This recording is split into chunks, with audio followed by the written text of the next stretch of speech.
Hey first grade, so we're gonna finish up this test today. We're starting at number 13. Make sure you have a hundreds chart. Remember, you can use the one that's in your math journal as you solve these problems. All right, 8 plus 2. So I could just count up from 8. 8, 9, 10.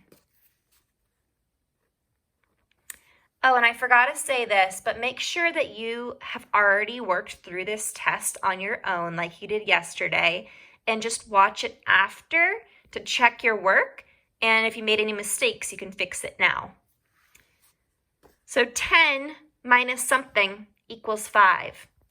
So if I start at 10 on the number line and I need to end up at 5, how many do I need to hop back to get there?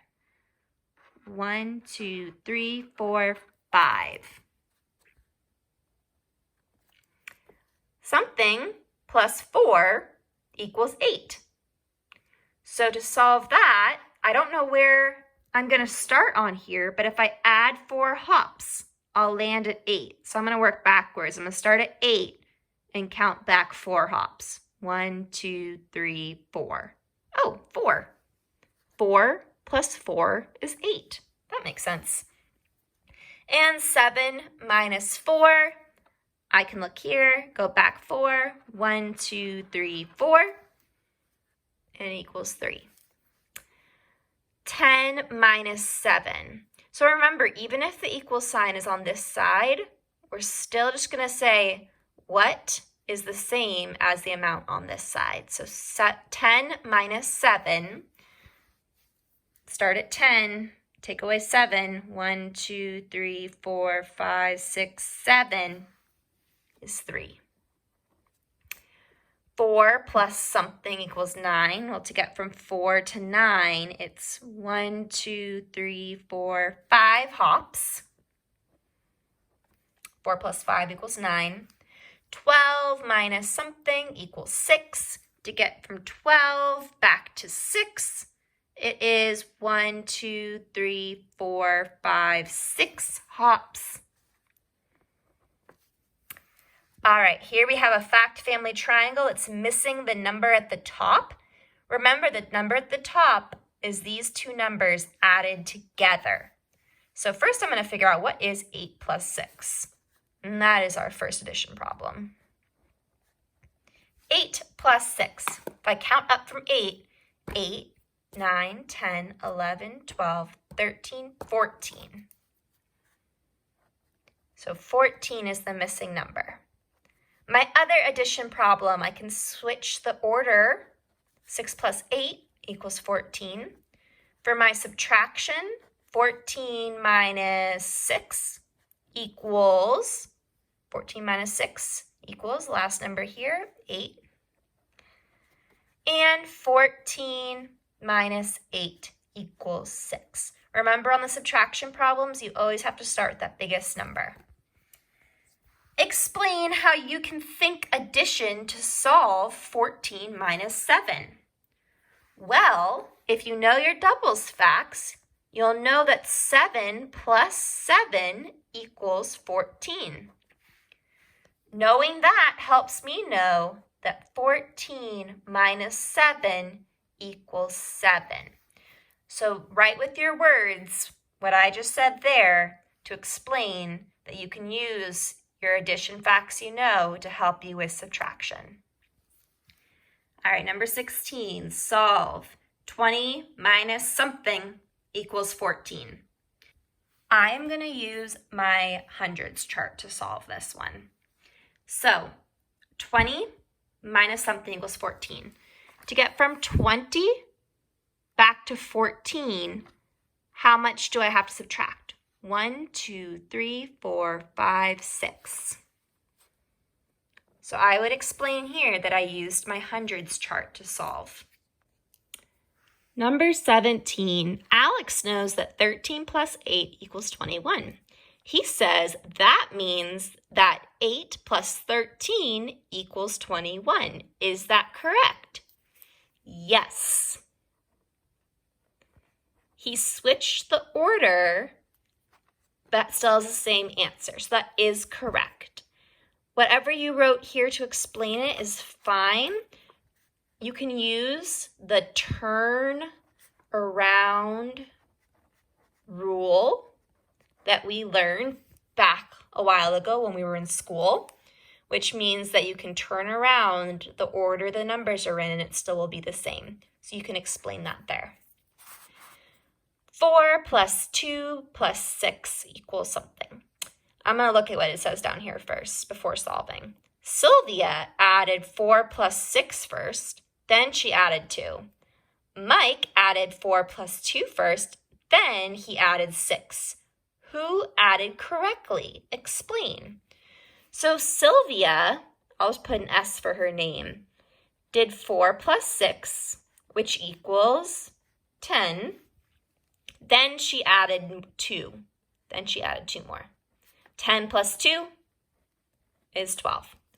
Mike added 4 plus 2 first.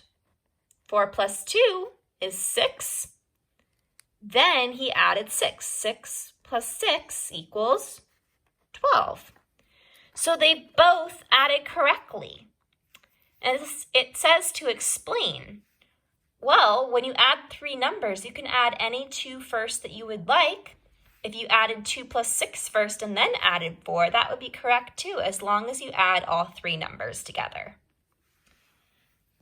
Show 7:30 on both clocks.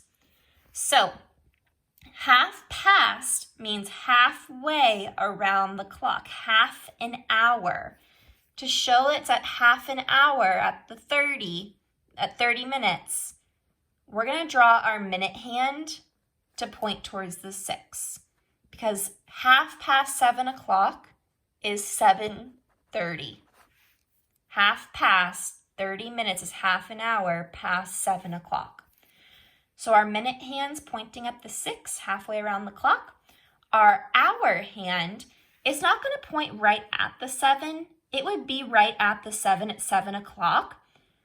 But since it's gone the minute hand is now gone halfway around the clock, the hour hand now is kind of between the 7 and the 8. It's also moving closer to the 8 as the minute hand makes its round in the hour. And then just like I wrote there, I'm going to write the digital time, 7:30. All right, we're almost there. This is our last problem. Claire asked her classmates which field trip they liked best. So the title of my graph, I'm just going to write field trip, so I know what we're talking about. 7 children like the zoo trip best. So one of the trip options is zoo. 8 children like the park trip best. And 3 children like the lake trip best. This line here is where we explain what these numbers mean. These numbers are numbers of children.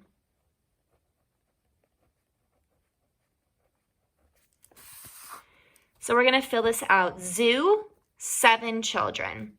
So I can fill this out like this. 1, 2, 3, 4, 5, 6, 7. 8 children like the park trip best. If I look over here, I know that much is 7. 8 is just one more box above. And then I'm going to fill out all of these. So 8 boxes are filled in. And 3 children like the lake trip best. 1, 2, 3. So now we're going to use this graph to answer the questions on the next page. So I want to keep my graph close by to look at. Which trip did the most children like best? So which one did the most of them like best? The park trip.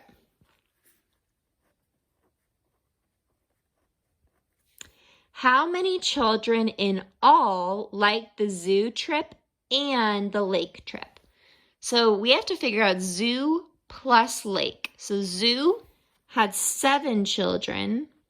The lake trip, 3. If we add those together, that means 10 children. Oh, and then it says right here, write a number model to show how you solved. Well, we just wrote that there. 7 plus 3 equals 10. How many more children liked the park trip than the lake trip? So how many more? So I could just look at the graph and see if I look at park and lake, this many more children liked the park than the lake. So if I count 1, 2, 3, 4, 5. But to solve that using a number model, I would be doing park, which is 8, minus, because I want to figure out how many more, the lake trip, 3, equals 8 minus 3, and that equals 5. That matches our answer. How many children did Claire ask in all? So we have to figure out how many children there are all together. So that, we're going to have to add all of these together. You can also count how many shaded boxes there are to get the answer. So writing a number model, I need to add together 7 plus 8 plus 3. It might help you to add 3 and 7 together first, since we already know that's 10, and then add 8 more than 10. Or you can solve it in the order it's in. 7 plus 8 is 15. 15 plus 3 more is 18. 18 children. Write a graph question you could ask about the data from this graph. So this is where you can ask any question you would like that has to do with this. If you've already filled this out, awesome job. I'm sure you asked a great question. As an example, you could say, how many more children liked the zoo than the lake? Or you could say, how many children liked the zoo and the park? So whatever question you decide to ask there is great, but then you need to answer your own questions. Whatever question you wrote here, write an answer to it right there. And then you are all done. Nice job, first graders. You've done such great math work this year, and we're all really proud of you. Tomorrow there's a fun color by number you can do on Google Classroom if you would like, and we'll see you all for the rainbow party. Bye.